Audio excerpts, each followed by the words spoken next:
সতীর সিঁদুর চিহ্ন আঁকে নাহি ভালে।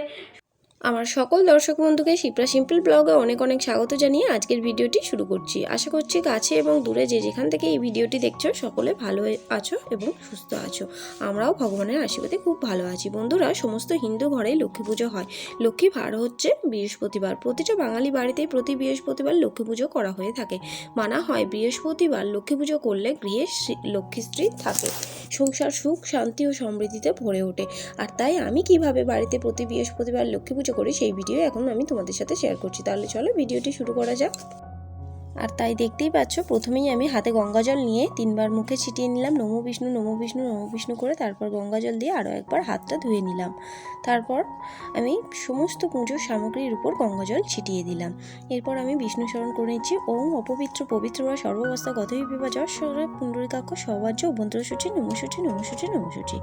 তারপর আমি পুজো শুরুর আগে প্রদীপ আর ধূপটা জ্বালিয়ে নিই। সেই জন্য এখন ছোলতেটা তেলেতে ভিজিয়ে নিলাম, প্রদীপটা জ্বালিয়ে নিলাম, আর এখন ধূপটাও জ্বালিয়ে নিচ্ছি। আর প্রদীপ ও ধূপের কাছে একটি করে এখন ফুল দিয়ে দিলাম। আর এখন আমি মা লক্ষ্মীর ঘটেতে একটি আমের পল্লব দিয়ে দিলাম। আর আমাদের এই মা লক্ষ্মীর ঘট প্রতিষ্ঠিত ঘট, ঠাকুরমশাইটা প্রতিষ্ঠা করে দিয়ে গিয়েছে, তাই আমি প্রতি বৃহস্পতিবার ঘট পাল্টাই না, এই ঘটেতেই পুজো করি। আর এখন আমি ঘটের মধ্যে একটা লাল চেলি কাপড় দিয়ে দিলাম, ঘটেতে জল দিয়ে দিলাম। আর এখন আমি ঘটেতে একটু করে সিঁদুরের ফোঁটা দিয়ে দিচ্ছি। মায়ের শাখা পলানো আছে ঘটের মধ্যে, তাতেও দিয়ে দিলাম। একটু ধূপ দেখিয়ে নিলাম ঘটেতে। আর এখন আমি মা লক্ষ্মীর যে বিগ্রহটা রয়েছে সেখানেও আমি মা লক্ষ্মীকে একটু সিঁদুর পরিয়ে দিলাম। আর এখন চন্দন নিয়ে নারায়ণ ঠাকুরের ঘটেতেও একটু দিয়ে দিচ্ছি।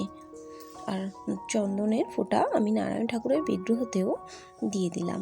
আর এখন আমি একটা মালা নিয়েছি, যেটাতে লাল চন্দন দিয়ে দিলাম। আর লাল চন্দন সহযোগে এই মালাটা আমি মা লক্ষ্মীর ঘটে পরিয়ে দিলাম। আর এখন আমি একটা মালা নিয়ে নিয়েছি, যেটা আমি লক্ষ্মীনারায়ণকে এখন পরিয়ে দিচ্ছি। আর এখন একটু লাল চন্দন নিয়ে নিলাম, আমি মা লক্ষ্মীর কপালে একটু লাল চন্দনের তিলক কেটে দিলাম।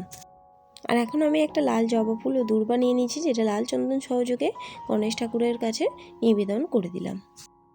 আর এখন আমি একটা ঘিয়ে জবা ফুল আর তুলসী পাতা নিয়েছি, যেটা সাদা চন্দন সহযোগে আমি নারায়ণ ঠাকুরের ঘটে নিবেদন করে দিলাম। আর একটা বেলপাতা, দূর্বা ও লাল জবা ফুল নিয়েছি, যেটা আমি লাল চন্দন সহযোগে মা লক্ষ্মীর ঘটে নিবেদন করে দিলাম। এখন আবারও একটি ঘিয়ে জবা ও তুলসী পাতা সাদা চন্দন সহযোগে নারায়ণ ঠাকুরের পায়ে নিবেদন করে দিলাম। এখন আবারও আমি একটা বেলপাতা, দূর্বা ও লাল জবা ফুল নিয়ে নিয়েছি, যেটা লাল চন্দন সহযোগে মা লক্ষ্মীর পায়ে নিবেদন করে দিলাম। আর এখন একটা তুলসী দল নিয়েছি, যেটা আমি সাদা চন্দন সহযোগে নারায়ণ ঠাকুরের পায়ে নিবেদন করে দিলাম। আর প্রতি বৃহস্পতিবার আমি একটা করে এরকম পদ্মফুল দেওয়ার মা লক্ষ্মীকে চেষ্টা করি, তাই আমি এখন পদ্মফুলটা এইভাবে খুলে নিচ্ছি একটু। আর এতে আমি একটু করে লাল সিঁদুরের ফোঁটা দিয়ে দেব। প্রতি বৃহস্পতিবার মা লক্ষ্মীকে পদ্মফুল একটা করে নিবেদন করা অত্যন্তই শুভ বলে মনে করা হয়।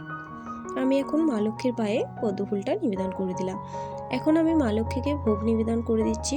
নিত্য পুজোয় আমার কাছে যা থাকে আমি তাই দিয়ে মাকে সেবা দিয়ে থাকি। এখন আমি পানীয় জলটাও মায়ের কাছে নিবেদন করে দিলাম। আর এখন আমি একটু প্রদীপ দেখিয়ে মায়ের কাছে আরতি করে নিচ্ছি। আর মা যেহেতু ঘন্টার আওয়াজ পছন্দ করে না, তাই আমি কোনো ঘন্টা বাজাচ্ছি না। এই একইভাবে একটু ধূপ দেখিয়েও আরতি করে নিলাম।